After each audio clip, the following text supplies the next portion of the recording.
Selamat pagi umat yang terkasih di dalam Tuhan. Apa kabarnya?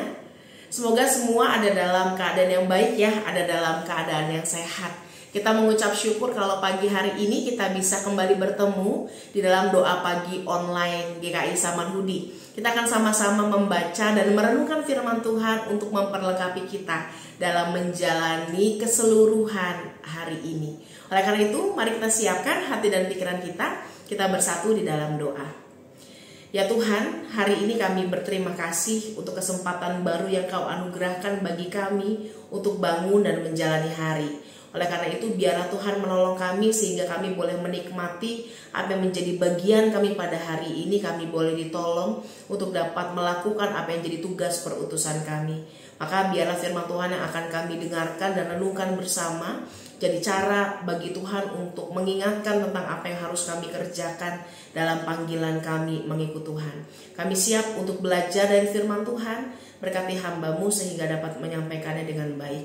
Di dalam nama Tuhan Yesus kami berdoa dan mengucap syukur. Amin. Saudara, saya mau ajak kita untuk membaca satu bagian firman Tuhan dari 2 Tawarik 34. Kita akan membaca ayat yang ke-20 sampai ayat yang ke-33. 2 Tawarik 34 ayat 20 sampai ayat yang ke-33 saya akan bacakan untuk kita semua. Kemudian raja memberi perintah kepada Hilkia, kepada Ahikam bin Safan, kepada Abdon bin Milka, kepada Safan panitera negara itu, dan kepada Asaya hamba raja, katanya, "Pergilah, mintalah petunjuk Tuhan bagiku, bagi yang masih tinggal di Israel dan di Yehuda, tentang perkataan kitab yang ditemukan ini.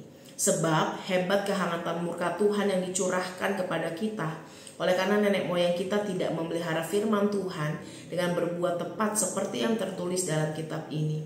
Maka pergilah Hilkia dengan orang-orang yang disuruh raja kepada Nabi Yehuda, istri seseorang yang mengurus pakaian-pakaian, yaitu Salum bin Tokat bin Hasra, penunggu pakaian-pakaian. Nabiah itu tinggal di Yerusalem di perkampungan baru.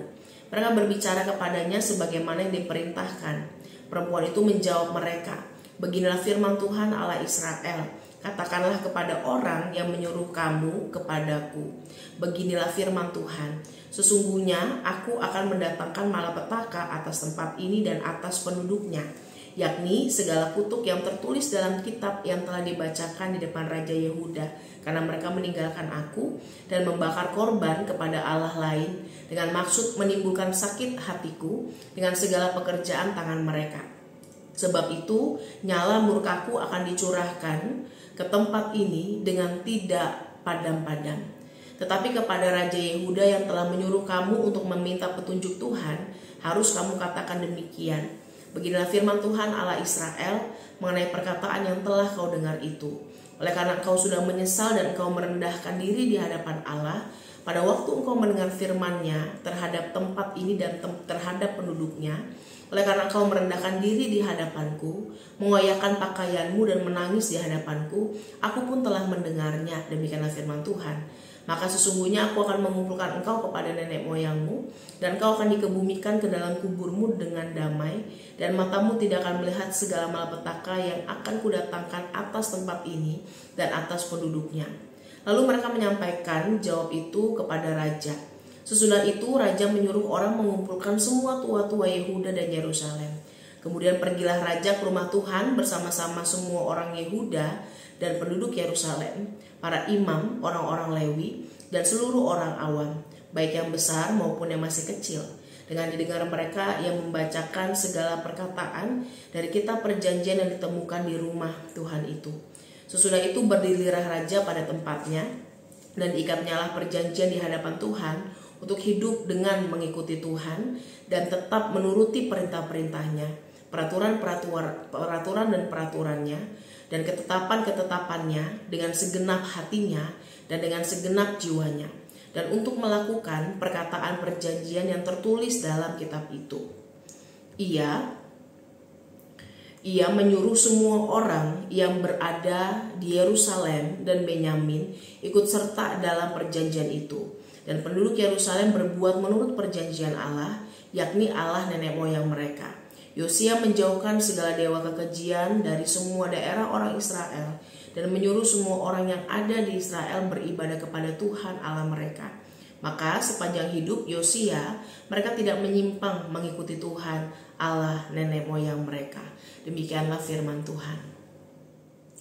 Saudara-saudara, hari ini kita akan sama-sama membahas sebuah tema tentang anti tomat atau anti tobat kumat.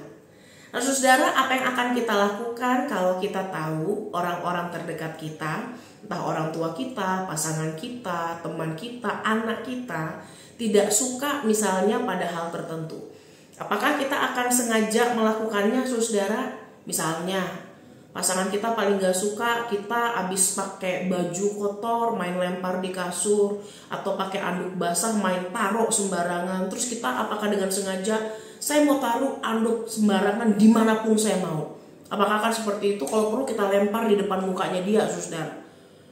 Apakah kalau kita tahu orang di sekitar kita gak suka nih dengar orang yang teriak-teriak atau cerewet, maka kita akan sengaja ngomong keras-keras, teriak-teriak untuk bikin mereka emosi? Enggak, saudara. Karena kalau kita melakukan hal itu, namanya kita kurang ajar, gak menghargai orang lain. Justru kalau orang mengaku sayang, kalau orang menghormati atau menghargai orang-orang di sekitarnya, maka biasanya kita akan selalu berupaya untuk melakukan apa yang baik sesuai dengan kesepakatan. Kita gak akan ngelakuin hal-hal yang dalam tanda kutip menjadi larangan, saudara, karena ketika kita melakukannya, maka itu berpotensi untuk menyakiti orang tersebut. Ya, saat kita menghargai dan mengasihi, justru kita akan bisa berupaya untuk menjaga diri sebaik mungkin dan tidak melukai mereka dengan hal-hal yang dalam tanda kutip, saudara, dilakukan dengan sengaja. Nah, saudara, dalam pembacaan kita menarik karena kita melihat bahwa sebagai seorang raja, saat menemukan gulungan kitab suci, Yosia menyadari bahwa ternyata track record bangsa Israel itu gak semembanggakan itu saat ikut Tuhan. Dia justru menyadari bahwa ternyata dalam proses hidup beriman bangsa Israel tuh pernah didatangkan malapetaka atau murka Tuhan yang luar biasa. Karena apa? Karena ia tahu bahwa hidup orang-orang Israel, hidup bangsa itu tidak benar-benar ikut Tuhan dengan serius.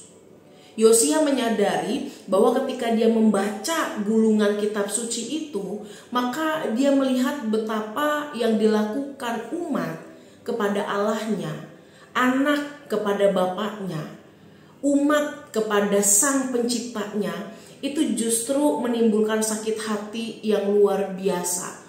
Oleh karena itu, saudara, di dalam kesadaran itu, Yosia mulai melihat secara utuh apa yang menjadi bagiannya yang bisa ia kerjakan sebagai seorang raja yang ada dalam posisi strategis, yang dalam tanda kutip menjadi perpanjangan tangan Tuhan untuk mengarahkan bangsa ini.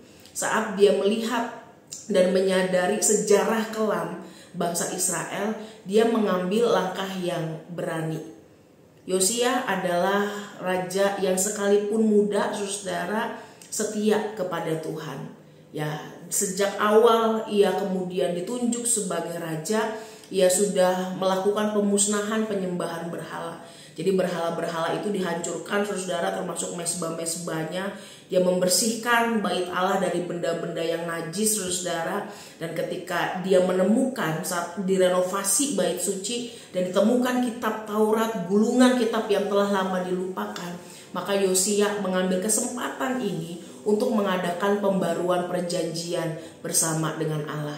Apa yang ia lakukan, saudara, ketika ia tahu apa hal-hal yang menyakiti Tuhan, apa yang pernah dilakukan oleh bangsa itu, dia mengadakan pembaruan perjanjian dengan mengumpulkan seluruh rakyat, ya, mulai dari anak-anak yang kecil sampai orang-orang yang dewasa, mulai dari orang-orang biasa sampai orang-orang yang punya jabatan.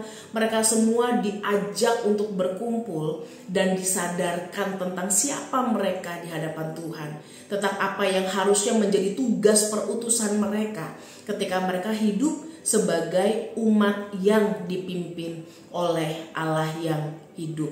Maka saudara menarik karena di sini ketika ia mengikat perjanjian bersama dengan Tuhan, ia menegaskan bangsa Israel untuk hidup mengikuti Tuhan, menuruti perintah, peraturan, dan juga ketetapan Tuhan dengan segenap hati dan segenap jiwanya, untuk mentaati Tuhan sesuai dengan apa yang jadi arahan yang tertulis dalam kitab itu. Dan semua orang, saudara, penduduk Yerusalem itu pada akhirnya mengikuti atau berbuat sesuai dengan perjanjian yang mereka ikat bersama dengan Allah. Dalam proses bersamaan dengan upaya untuk mengikat perjanjian bersama dengan Allah itu, Yosia menjauhkan berhala-berhala dalam kehidupan mereka. Saudara, ada satu kutipan yang pernah mengatakan, every saint has a past and every sinner has a future. Yang namanya orang suci itu pernah punya masa lalu, saudara. Nggak bersih begitu aja. Ya pernah melakukan dosa-dosa juga, tetapi setiap pendosa itu juga punya masa depan. Ya, oleh karena itu setiap kita mungkin pernah melakukan kesalahan. Itu juga yang disadari oleh Yosia. Tapi tentang bagaimana kita kembali berjuang untuk menentukan masa depan yang lebih baik dari masa lalu kita, itu sesuatu yang penting. Ya, semua pernah salah, tapi apa yang harus dilakukan ke depan untuk memperbaiki itu yang Yosia kerjakan secara nyata. Jadi kalau kita semua punya masa lalu, saudara, it's okay. Tapi saat ini mari kita upayakan hal-hal yang akan menolong kita untuk punya masa depan yang lebih baik. Jangan sampai kita terus hidup dalam masa lalu kita dan kita menghabiskan waktu-waktu berjalan dengan tidak pergi kemana-mana karena terperangkap dalam masa lalu kita. Yosia dalam kemudaannya, di dalam takut akan Tuhan, di dalam cinta kepada Tuhan, menyadari apa yang harus ia kerjakan untuk membuat hidupnya saat ini, hidup bangsanya saat ini, dan di masa yang mendatang menjadi hidup yang menyenangkan hati Tuhan, yang memuliakan Tuhan, yang justru tidak melakukan apa yang menyakiti Tuhan. Padahal Tuhan udah bilang jangan loh, padahal Tuhan udah bilang hati-hati, padahal Tuhan udah bilang ini loh jalannya. Dan wujud cinta yang nyata kepada Tuhan itu sesederhana dilakukan dengan cara setia dalam bakti kepada Tuhan. Oleh karena itu saudara, setiap orang beriman dipanggil untuk gak jadi orang yang tomat, ya. Kalau misalnya sesekali kita melakukan kesalahan yang mungkin dalam tanda kutip, saudara, wajar, dalam tanda kutip ya, tapi bukan berarti itu jadi alasan kita, ya namanya saya manusia, namanya wajar, saya berdosa, ya saya berdosa aja terus. Enggak, saudara. Bukan buat kumat terus-terusan, bukan buat istilahnya jatuh terus-terusan, tapi usaha dong untuk bangkit, untuk tobat lagi, untuk mengalami perubahan, untuk semakin baik lagi. Itu yang jadi kerinduan atau panggilan Tuhan di dalam hidup kita.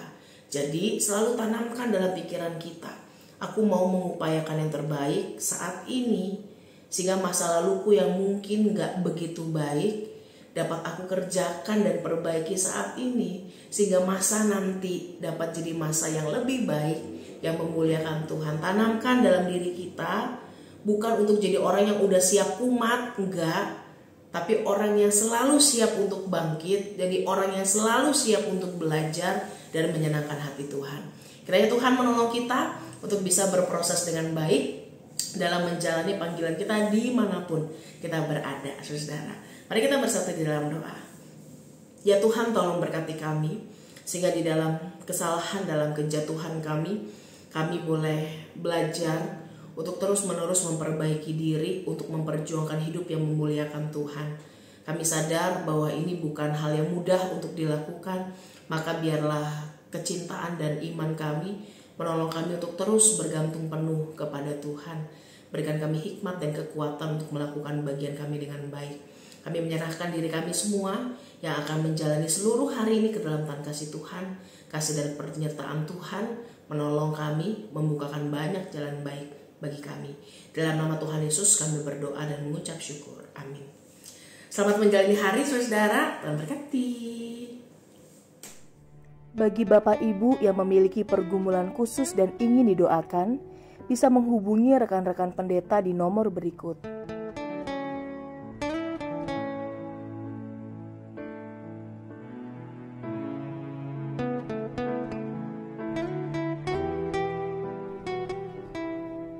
Tuhan Yesus memberkati.